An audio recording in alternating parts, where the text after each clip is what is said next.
সকাল সকাল উঠে সেলুনে বসে পবিত্র জুম্মার দিনে। আসসালামু আলাইকুম গাইস, আশা করি সবাই ভালো আছেন। আপনাদের দোয়ায় ও ভালোবাসে আমি অনেক ভালো আছি। গাইস দেখেন, সকাল সকালে উঠে সেলুনে বসে নিজের কাছে প্রশ্ন করি, চুল কাটানোর চান্স কি আজকে তুই পাবি?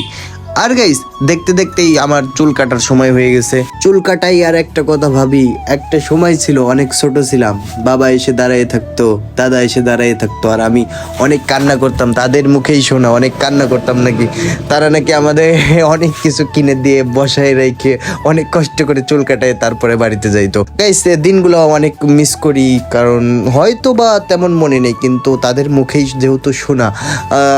কারণ বাচ্চারা, আমরা বর্তমানে যেসব বাচ্চাদের চুল কাটা দেখি তারা তো অনেক কান্নাকাটি করে চুল কাটানোর সময়।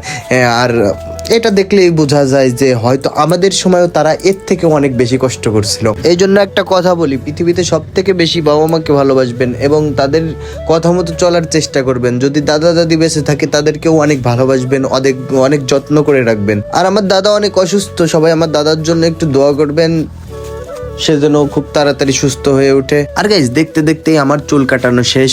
আমি এখন বাড়ির উদ্দেশ্যে রওনা দিচ্ছি। বাড়ি গিয়ে ফ্রেশ হয়ে একটু কাজ ছিল, সেই কাজগুলা শেষ করে আমি এখন নামাজের উদ্দেশ্যে রওনা দিচ্ছি। আজকে পবিত্র জুম্মার দিন, আজকে আমাদের মতো গরিবদের আর কি হজের দিন। জুম্মার দিন বললে ভুল হবে, আমাদের মতো গরিবদের হজের দিন। আর গাইস আরেকটা কথা বলি, আমার আল্লাহ রাব্বুল আলামিন বলেছেন যাদের হজ করার সামর্থ্য নেই তারা জুম্মার নামাজে সর্বপ্রথম যে আসবে তাদের একটা উট কুরবানির সওয়াব হবে এবং আমার আল্লাহ রাব্বুল আলামিন তাকে একটা উমরা সওয়াব দিবে। আপনারা চেষ্টা করবেন জুম্মার নামাজে সবার আগে আসার জন্য। আমি আর গাইস কি বলবো, আমার নিজেরই লেট হয়ে যায়, কারণ অনেক কাজে ব্যস্ত থাকি। ইচ্ছা করে লেট করি না, কিন্তু তারপরেও লেট হয়ে যায়। আর গাইস ব্যক্তিগতভাবে আমি একটু অসুস্থ, সবাই আমার জন্য দোয়া করবেন। আমি একটু অসুস্থ আছি, যেন খুব তাড়াতাড়ি সুস্থ হয়ে উঠতে পারি। দেখেন না, আর আমাদের মসজিদটা কত সুন্দর করে সাজানো হয়েছে, কত সুন্দর করে আর্ট করা হয়েছে।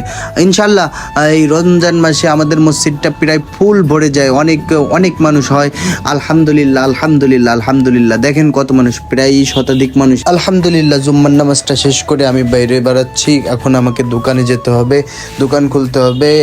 দেখেন প্রচুর কাজ, আসলে বললাম না যে অনেক ব্যস্ত থাকি, কিছু করার নেই, সবই নিজের উপরে। আমি চাইলে ঘুরেও বেড়াতে পারি, একটু ঘুরে বেড়াতে পারি, এখানে ওখানে যাইতে পারি, কিন্তু আসলেই সেটা এখন আমার দ্বারা সম্ভব না। অনেক ঘুরেছি, অনেক ফিরেছি। আসলেই যাদের সাথে ঘুরবো ফিরবো তারা অনেক স্বার্থপর, যারা যার যার স্বার্থ নিয়ে সেই ব্যস্ত থাকে, কিছু করার নেই।